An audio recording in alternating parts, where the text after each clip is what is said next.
Selamat pagi Sobat ICC, ketemu lagi di Devotion pagi hari ini. Dan sebelum kita mulai, mari kita berdoa sebentar. Kami bersyukur Bapa buat pagi ini Kau berikan pagi yang baru. Dan pagi ini kami siap terima lagi firman-Mu.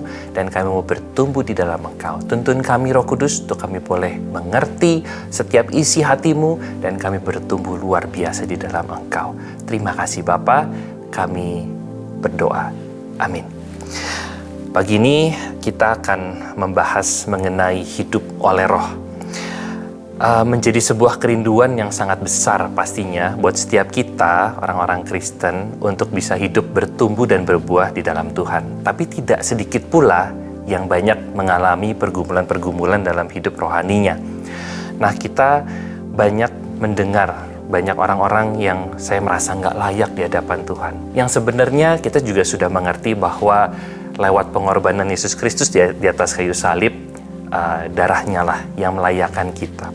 Namun kita juga bertanya-tanya, kalau begitu apa bedanya kita dengan orang yang di luar Tuhan? Toh kita sama-sama bergumul. Nah, saya coba ceritakan bagaimana saya mengalami lahir baru.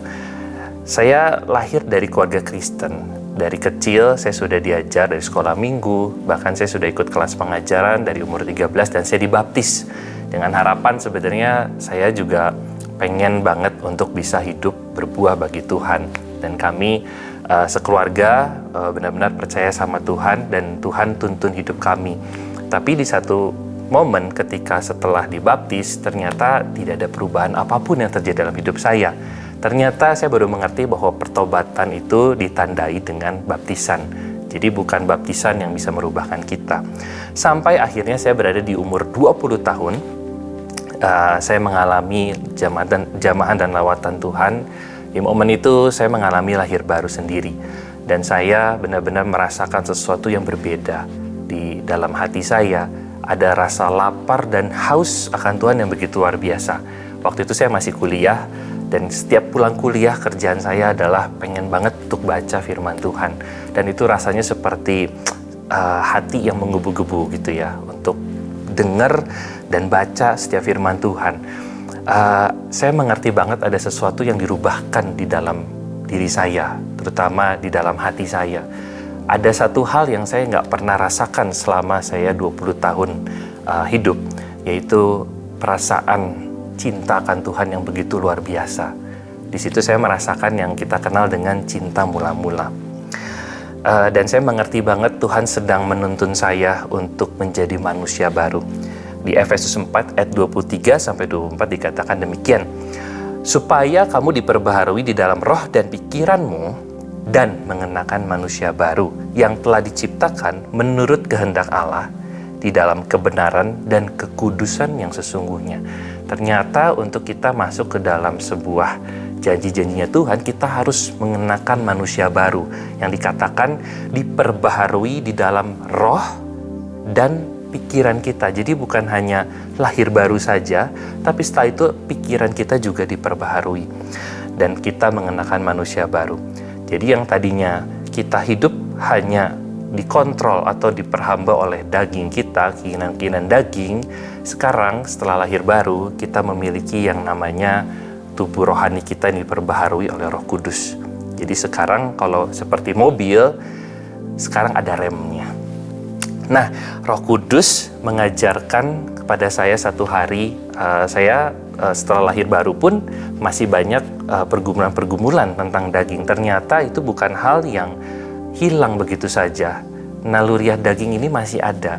Tetapi yang menariknya adalah ada Roh Kudus yang hidup di dalam saya. Dan satu saat Roh Kudus mengajarkan saya ini.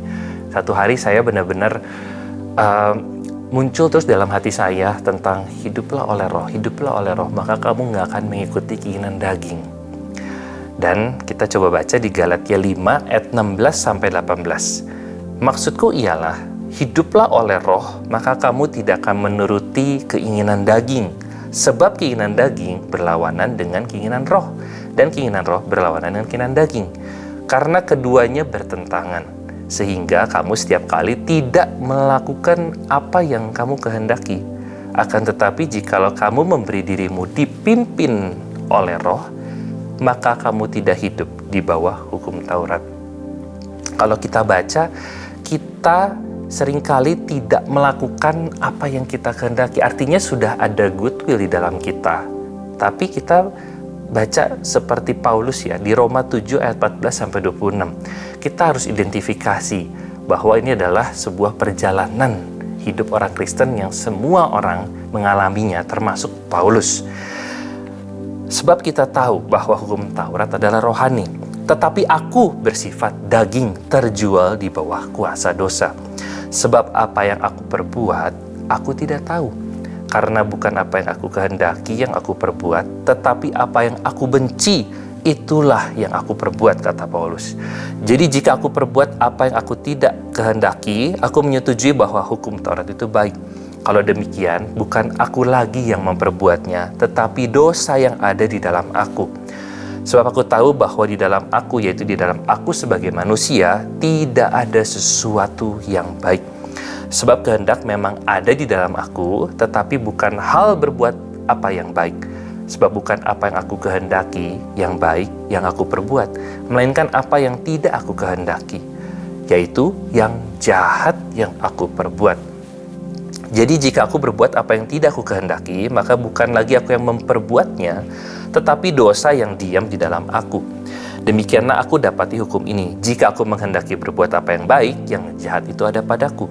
Sebab di dalam batinku aku suka akan hukum Allah, tetapi di dalam anggota-anggota tubuhku aku melihat hukum lain yang berjuang melawan hukum akal budiku dan membuat aku menjadi tawanan hukum dosa yang ada di dalam anggota-anggota tubuhku. Aku ini manusia celaka, kata Paulus. Siapakah yang akan melepaskan aku dari tubuh maut ini? Syukur kepada Allah oleh Yesus Kristus Tuhan kita. Jadi dengan akal budiku aku melayani hukum Allah, tapi dengan tubuh insaniku aku melayani hukum dosa. Nah, ternyata setelah lahir baru, kita memiliki dua pilihan. Yang tadi sebelumnya hanya satu pilihan. Itu di Roma 7 ayat 5. Versi TSI disebutkan demikian. Dahulu kita sepenuhnya dikendalikan oleh naluri yang berdosa. Nah, setelah lahir baru, kita memiliki pilihan. Mau hidup oleh roh atau hidup oleh daging. Nah, naluri yang berdosa ini kalau di TSI-nya itu bisa diklik lalu akan muncul penjelasannya mengenai naluri yang berdosa. Saya bacakan ya. Pada mulanya naluri alami manusia adalah serupa dengan Allah dan baik keadaannya. Tetapi kemudian dosa merusak manusia secara turun-temurun. Kerusakan itu mempengaruhi naluri manusia dalam berpikir, merasa, dan berkehendak. Sehingga secara alamiah setiap tindakan kita cenderung melawan Allah, bertentangan dengan kemauannya. Naluri yang berdosa ini membuat manusia tidak ingin menaati Allah dan tidak mungkin berkenan di matanya. Yang namanya naluri ini adalah sesuatu yang alamiah. Seperti kalau misalnya hewan, sapi pasti makannya rumput. Tidak mungkin sapi makan daging gitu ya. Jadi selama kita punya naluri yang berdosa ini, kita pasti sukanya adalah hal-hal yang bersifat daging, yang kotor. Di Galatia 5 ayat 19-21 sudah jelas dikatakan perbuatan daging telah nyata, yaitu percabulan, kecemaran, hawa nafsu, penyembahan berhala, dan lain sebagainya. Nah, tapi ketika kita mengerti tentang lahir baru, inilah adalah satu-satunya cara dan jalan untuk memperbaharui inner core-nya kita, yaitu roh kita. Jawab Yesus, aku berkata kepadamu, sesungguhnya jika seorang tidak dilahirkan dari air dan roh kudus ya, jadi air adalah pertobatan dan roh kudus adalah lahir baru, ia tidak dapat masuk ke dalam kerajaan Allah. Apa yang dilahirkan dari daging adalah daging, dan apa yang dilahirkan dari roh adalah roh. Itu di Yohanes 3 ayat 5-6. Nah, yang unik adalah ketika saya lahir baru, ada muncul keinginan-keinginan yang tadi ya, haus lapar akan firman Tuhan, melakukan apa yang Tuhan kehendaki. Nah, itu adalah buah dari Roh Kudus. Ketika Roh Kudus memperbarui roh kita, batin kita, kita akan memiliki yang namanya buah. Buah ini adalah buah roh. Yang di Galatia 5 ayat 22-25 sangat jelas dimention satu persatu. kasih, sukacita, damai sejahtera, kesabaran, kemurahan, kebaikan, kesetiaan, kelemah lembutan, penguasaan diri. Dibilang tidak ada hukum yang menentang hal-hal ini. Barang siapa menjadi milik Kristus, ia telah menyalibkan daging dengan segala hawa nafsunya dan keinginannya.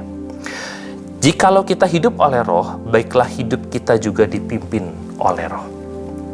Nah, jadi saya mengalami banget yang namanya dulunya saya diperbudak oleh kuk perhambaan dosa.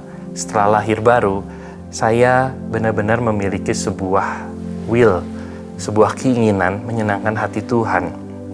Bahkan saya mengidentifikasi banget ada perasaan yang benar-benar yang saya tidak pernah rasakan, yaitu cinta akan Tuhan yang begitu menggebu-gebu dalam hati saya. Dan di situ saya benar-benar pengen banget menuruti keinginan Tuhan. Bahkan saya kayak nggak bisa untuk nggak ngikutin yang namanya keinginan Tuhan. Sampai akhirnya karakter saya berubah total. Dari yang sebelumnya saya orang yang benar-benar menyendiri, tidak punya jati diri yang baik ya, minder gitu ya, nggak bisa ngomong seperti ini. Sampai Tuhan rubahkan, Tuhan benar-benar sembuhkan saya. Saya menjadi orang yang benar-benar seneng banget sama orang, pengen banget ngerangkul banyak orang, senang bergaul, dan saya benar-benar suka banget untuk melakukan hal-hal apa yang Tuhan sukai. Saya bukakan dalam Yehezkiel 36 ayat 26 sampai 27. Ini perjanjian lama ya. Tuhan bilang gini, "Kamu akan kuberikan hati yang baru dan roh yang baru di dalam batinmu, dan aku akan menjauhkan dari tubuhmu hati yang keras dan kuberikan kepadamu hati yang taat." Nah, ini penting. "Rohku akan kuberikan diam di dalam batinmu, dan aku akan membuat kamu hidup menuruti segala ketetapanku dan tetap berpegang pada peraturan-peraturanku dan melakukannya." Jadi karena ada Roh Kudus inilah kita bisa melakukan apa yang Tuhan mau dan Tuhan kehendaki. Kita bisa taat dan setia sama Dia. Karena tadi Paulus bilang, di dalam kita tidak ada sesuatu yang baik. Kita sudah jatuh dalam dosa dan kita perlu banget yang namanya lahir baru. Kita coba praktek. Ini adalah hal yang sering saya lakukan. Bagaimana sih kita hidup oleh Roh dan dipimpin oleh Roh? Kita harus notice dulu beberapa hal-hal yang muncul dalam hati kita. Itu seperti buah ya.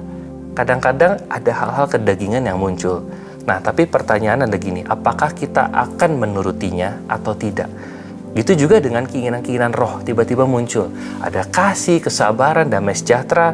Nah, kita penting banget kita minta Roh Kudus untuk memimpin kita. Jadi hati kita harus selalu minta, Roh Kudus pimpin hati saya, Roh Kudus tuntun hati saya. Benar-benar kayak dituntun, digandeng sama Roh Kudus. Roh Kudus itu berjalan di depan kita. Dan dibilang di Filipi 2 ayat 13 versi TSI, saya bacakan, karena Allah lah yang memberikan keinginan. Jadi keinginan yang untuk berbuat baik itu pun dari Tuhan. Bahkan dibilang kemampuan kepada kita masing-masing untuk melakukan hal-hal yang menyenangkan hatinya Tuhan. Jadi artinya tanpa Roh Kudus, kita dipimpin oleh Roh Kudus, kita nggak bisa memiliki keinginan dan kemampuan untuk melakukan hal-hal yang disukainya. Nah, semakin kita notice dan kita melakukan apa yang Roh Kudus timbulkan dalam hati kita menolong orang, atau kita ada sebuah kasih yang muncul untuk orang dan kita ikutin aja setiap itunya, panduannya, maka kita sedang memilih untuk dipimpin oleh Roh Kudus dan hidup oleh Roh. Jadi kembali lagi bahwa ini adalah sebuah pilihan dalam hidup kita. Ini adalah sebuah free will di mana kita bisa memilih mengikuti kehendak daging kita. Tapi kita sudah lahir baru dan kita memiliki kehendak Roh juga. Dan ini yang harus benar-benar kita hidupi. Kita benar-benar harus minta Roh Kudus untuk pimpin kita benar-benar. Dan setiap hari kita melekat terus sama Roh Kudus.